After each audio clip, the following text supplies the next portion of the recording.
Добар ден, мои македонци. Денеска пак сум со вас и би сакал да разговараме за Македонската царска палата во главниот град на Македонија, Пела. Градот Пела го изградија пелагонците и си го изградија својот капитален град, кој го нарекоа Пела по нив. Во овој град се наоѓаше царската македонска палата. Во таа царска македонска палата живееше царот Филип II, кој неговиот син, кој се роди во царската палата, царот Александар Македонски.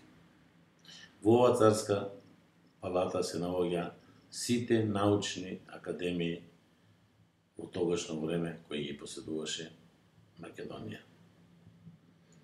Значи, за да ја разбереме Македонија, македонскиот народ, во тоа време треба да ни е познато дека Филип II, кога дошол на власт, тој имал намера да ги обедини сите 12 македонски племиња и на крајот му успеало да ги обедини сите 12 македонски племиња и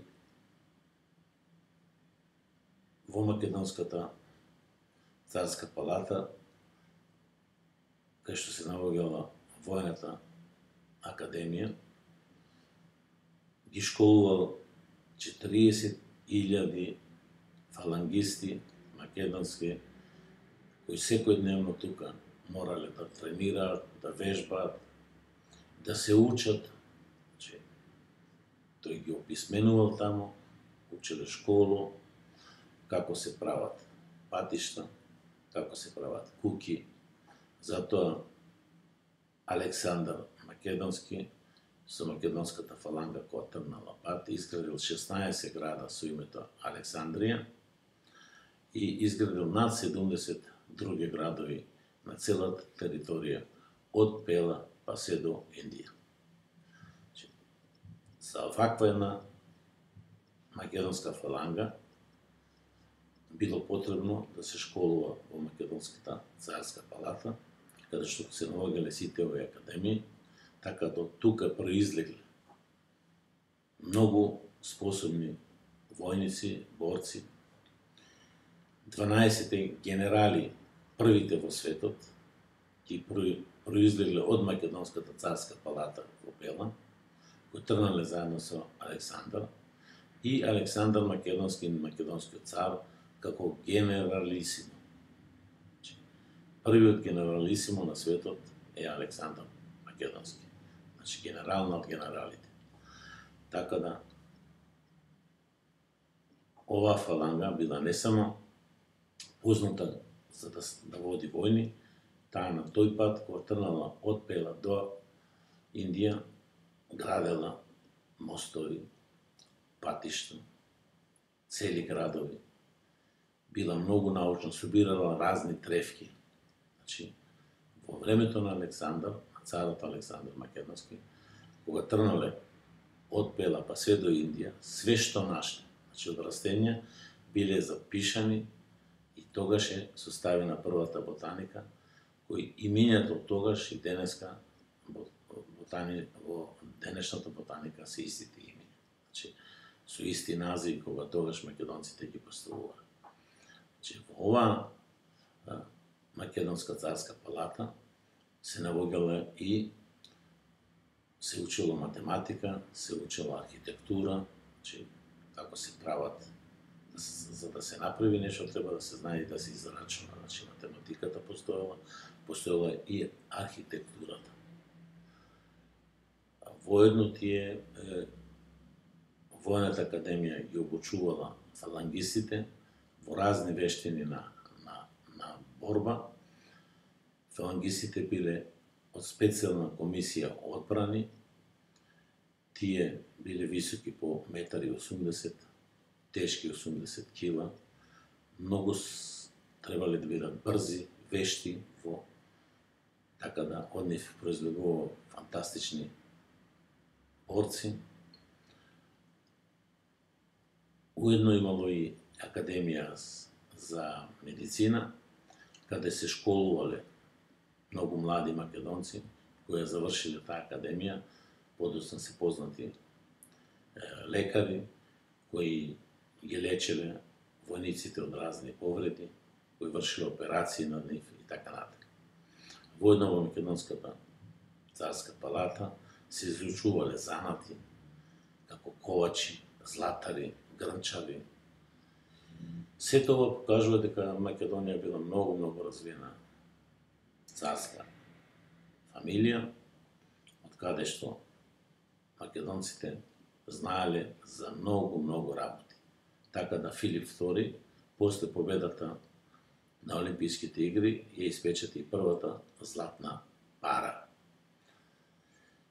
Во тоа време Филип поседувал многу големи рудници на злато во Македонија, еден од најголемите златни рудници на светот во тоа време и сега денеска се наоѓа на Халкидики. Записи сум читал во книги, каде тамо, кај што бил рудникот на злато, на површина имало огромни карпи, златни карпи, значи со тона тешки. Значи, невидено огромно богатство поседувале македонците во тоа време. Значи, тие знаеле за челикот, знаеле за златото, знаеле за се и се што. Значи, немало што во Македонија, во Македонската царска палата не се учи. Тоа целото нивно научно сознање кој тие го имале, подоцна Александар Македонски, кој заминал од Пела и почнал да ги гради своите градови Александриите, во Александрија, во главниот град на Македонија во тогашно време, ги гради најголемите научни академии, каде што се наоѓа најголемата библиотека на светот со 700.000 ролни од папирус, во кој било се и се што запишано на тогашниот свет.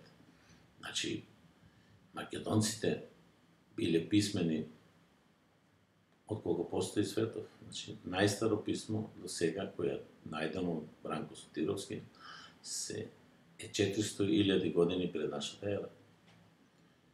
Ние во Македонија имаме тројца врвни луѓе кои се занимаваат со античката лингвистика, кои ги проучуваат и од неолитот, значи и паолитот. Тие имаат дешифрирано многу стари писма. Значи, Васил Илјов, Маргарита Иванова Китан и Бранко Сотировски. Тоа се тројца врвни македонци кои денеска можеме со нив да се пофалиме, кои открие многу важни работи околу писменоста на македонците. Значи, Македонија со својата царска академија во Бела, а подоцна во Александрија, тоа е врвот на светската наука во тие времиња.